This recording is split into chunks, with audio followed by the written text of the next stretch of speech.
Hi friends, welcome to Recipes in my home. ரொம்பவே ஆரோக்கியமான கேழ்வரகு புட்டு எப்படி செய்கிறதுன்னு பார்க்கலாம். அதுக்கு முன்னாடி ஒரு ரிக்வெஸ்ட் ஃப்ரெண்ட்ஸ், 2லேருந்து 3 நிமிஷமாவது பார்த்துட்டு சப்ஸ்கிரைப் பண்ணுங்கள்.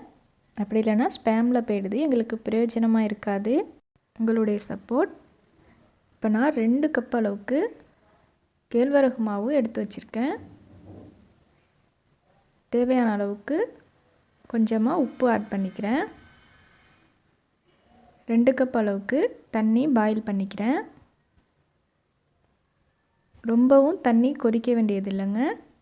கொஞ்சம் கொதிக்கிற ஸ்டேஜில், அதாவது பபுள்ஸ் வரும்ல, அந்த அளவுக்கு கொதிக்க வச்சுட்டு ஊற்றி கொஞ்சம் கொஞ்சமாக தண்ணி ஊற்றி இதை போல் கலந்து விடணும்.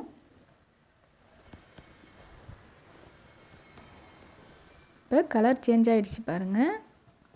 இதை போல் மாவை ஈரமாக்கிக்கிட்டு மூடி போட்டு ஒரு 10 நிமிஷத்துக்கு அப்படியே வச்சுருங்க. இப்போ ஒரு பெரிய மிக்ஸி ஜாரில் கொஞ்சம் கொஞ்சமாக ஆட் பண்ணி 1 நிமிஷத்துக்கு சுற்றி விட்டு எடுத்துக்கிறேன். கொஞ்சம் கட்டிகள் இல்லாமல் அழகாக வந்துடும். அதுக்காக உதிரி உதிரியாக ஆகிடுச்சு பாருங்கள். நம்ம வேலையும் குறைஞ்சிரும். ஈஸியாக செஞ்சிடலாம் கேழ்வரகு புட்டு.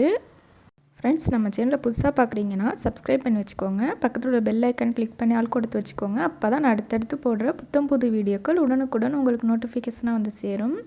இப்போ பாருங்கள், டம்ளரில் எண்ணெயை தடவி வச்சுருக்கேன். இது போல் நம்ம எடுத்துக்கிற எல்லா டம்ளர்லையும் எண்ணெயை தடவி வச்சுக்கிட்டு ஃபஸ்ட்டு தேங்காய் துருவல் ஆட் பண்ணிவிட்டு அதுக்கு மேலே கேழ்வரகு மாவு ஆட் பண்ணிவிட்டு லைட்டாக ப்ரெஸ் பண்ணிக்கணும். ரொம்ப ப்ரெஸ் பண்ணாமல் லைட்டாக பண்ணிவிட்டு அதுக்கு பிறகு தேங்காய் துருவல் வச்சு அதுக்கு மேலே மாவு வச்சு இதை போல் அடுக்கடுக்காக வச்சுக்கலாம். கேழ்வரகு புட்டு செய்கிறதுக்கு புட்டு குழாய் இல்லைன்னா பரவாயில்லைங்க. இந்த மெத்தடில் செஞ்சிங்கன்னா குழாய் புட்டு மாதிரி அழகாக வந்துடும். டம்ளரே நம்மளுக்கு போதும். வீட்டில் இருக்கிற டம்ளர்ஸ் யூஸ் பண்ணி அழகாக செஞ்சிடலாம். அப்படியே எல்லா டம்ளர்ஸ்லையும் ஆட் பண்ணிவிட்டு எடுத்துக்கலாம். இப்போ இட்லி பாத்திரத்தில் போட்டு எல்லாத்தையுமே அடுக்கி வச்சுட்டு மூடி போட்டு மீடியம் ஃப்ளேமில் ஒரு 10 நிமிஷத்துக்கு பாயில் பண்ணி எடுத்திங்கன்னா அருமையான கேழ்வரகு புட்டு ரெடி. ஃப்ரெண்ட்ஸ், இதை போல் நீங்களும் செஞ்சு பாருங்கள். ரொம்ப அருமையாக இருக்கும். இந்த வீடியோ பிடிச்சிருந்துச்சின்னா லைக் பண்ணுங்கள் ஃப்ரெண்ட்ஸ். உங்கள் ஃப்ரெண்ட்ஸ் அண்ட் ரிலேட்டிவ்ஸோடு ஷேர் பண்ணிக்கோங்க. இன்னுமே நம்ம சேனலை சப்ஸ்கிரைப் பண்ணாமல் பார்க்குறீங்கன்னா சப்ஸ்கிரைப் பண்ணி வச்சுக்கோங்க friends. Very healthy, very tasty. Thanks for வாட்சிங்.